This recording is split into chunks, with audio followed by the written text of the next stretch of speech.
All right, welcome to the Intersection podcast. I am Mike Denick, Vice President of Marketing from Miovision, and I am here in beautiful Long Beach, California.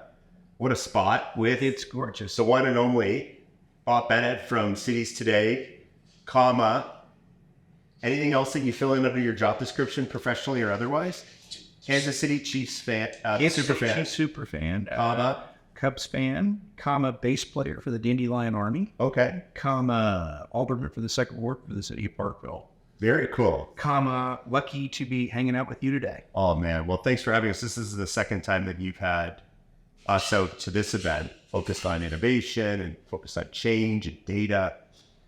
But some of our other team have come out to the other events that you host, which is focused on kind of traffic and some of those other personas that also fit into that. But before we do that, I think we should address the blazer in the room. So do you dress for every one of these events with a Kansas City bow tie and blazer, or is this just like a special day? I will do it when the Chiefs have a game that's meaningful. Obviously, today's opening day, so have to wear it. But when we were in the Super Bowl, well, we lost to Tampa Bay. I was at a conference the weekend before, so naturally I had to wear it. Last year, right before the Super Bowl, I was at a conference in D.C., so I actually wore it as I walked across Lafayette Park in front of the White House. A couple of guys from security element were like, "Hey, can we take a picture with the White House in the back?" Really? It was awesome, of course. It was so much fun. So Miovision's here. We're at Cities Today. Maybe explain how you see the role of kind of public-private coming together and when it works and when it doesn't work, actually. But maybe why are we here? I mean, the only way for cities to truly solve a lot of these problems is through a public-private partnership. So much of the groundbreaking innovation that's happening in America right now is happening in Canada from an innovative company that's actually thinking and investing the R&D dollars, investing the thought into how to solve a problem. So by bringing a company like Miovision here, you get the opportunity to understand from the cities what their problems are. Yep. You get to understand how they're looking at the problems, and you can share with them what policies need to be adjusted or amended so that your product works optimally. Yeah. And you're able to take that with you to your R&D team. Hey, cities are actually concerned not just about person entering the intersection and communicating that data to a car, but also they want to be able to use all the services that person has. And the city of Long Beach is a prime example. Yeah. Because they look at how you have an iPhone, you have a watch, you have, a Mac in your backpack, and they understand what all these services are because they've got the network in place to do that. Yeah.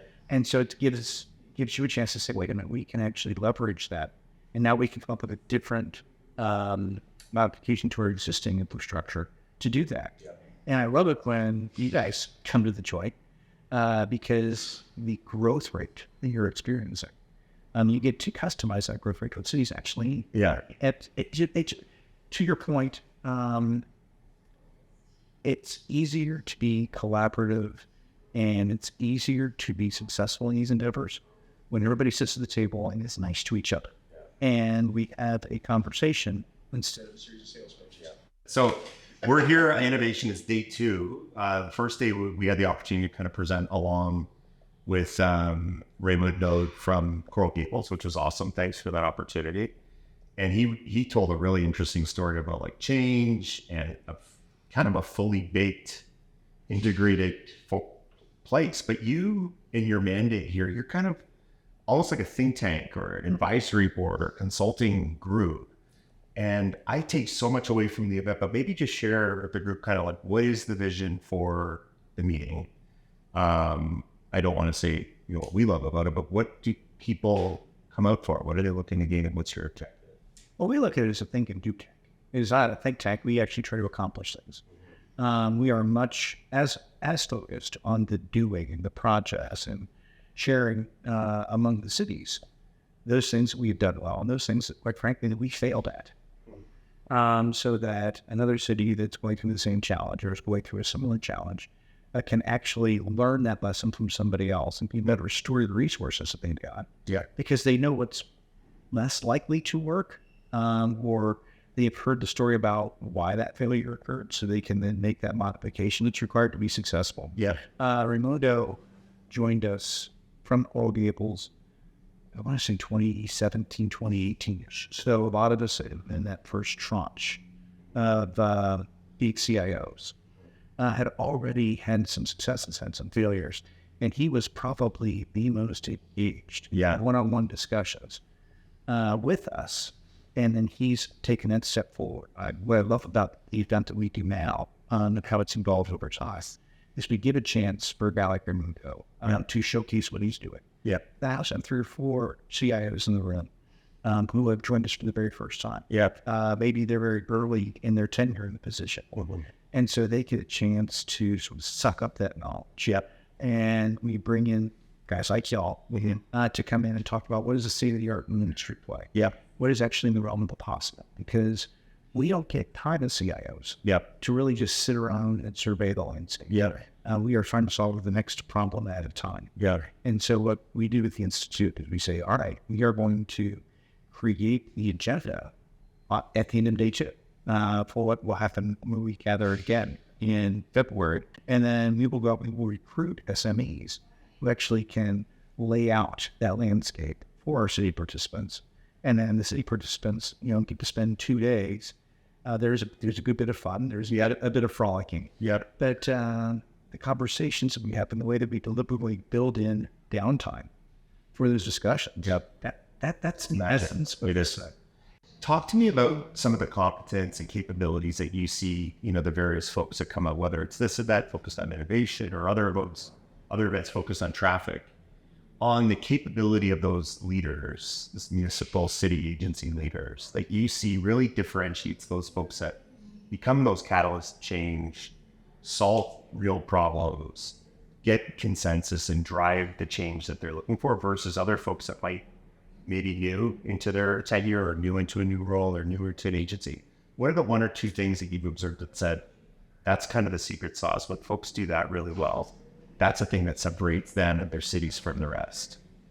And firstly is resilience, because when you are going to be thrust into one of these positions, you're going to be doing things that your city has not done before, either by conscious choice because people didn't want to do it, or by necessity. Think COVID-19, think the traffic incidences we have, and how we control the ability for people to go in and out of an intersection safely.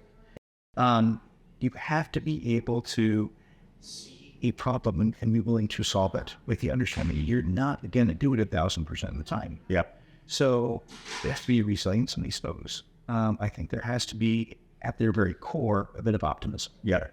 Because they have to believe that the problem can be solved. Right. And then the third thing is they have to be self-aware of, to understand when something is going according to plan. Right. Probably a little bit faster than their peers. Right. So that they can take that decisive action to pivot before someone else comes up and says, we're going to cancel your whole department because you've already failed. Right. So you got to be able to be self-aware enough and self-critical enough to say, hey, we're not right where we need to be. So we got to move now. Yeah, that's really good insight. So maybe talk to me a little bit about, or share with the audience, what you see as kind of like in your role as an alderman. The tenure that you've had there and various different responsibilities inside the kind of city 4 walls, and how that's evolved. Mm-hmm. And what you're seeing is it different? Are the consumers more aware? Are they more vocal? Does social media play into it? We've talked a lot about data. People are worried about data on both internal and externally, but what have you seen as kind of big things that you're talking a lot about more now than you did maybe a few years ago? It's the same set of problems, but it's just a wee bit different perspective. The direct responsibility to voters has been an education for me, and opening myself up to more critical input from places that I never expected it to come from, and so that's been interesting. In the past, when I was a city official as an appointed person, people would engage with me on very specific set problems. Yeah. Now I get engaged on all manner of things, some of which you're wondering, why am I involved? Yes. We had a case of an individual who wanted a specific type of road sign, which was totally non-compliant with the things that it has ever done. and he really desperately wanted one. And so he came to us with a permit request to put it on his private property. And I'm like, why am I being asked to adjudicate this at your private property and what you want? Yeah. And it wasn't like a speed sign that he wanted. Yeah, he wanted to put a speed limit sign with a flashing light on it. And so the reason the city ended up getting involved was because of some flashing light. Right. And the possibility that it could distract or irritate their neighbors. I would agree with that. And so that was why we got involved.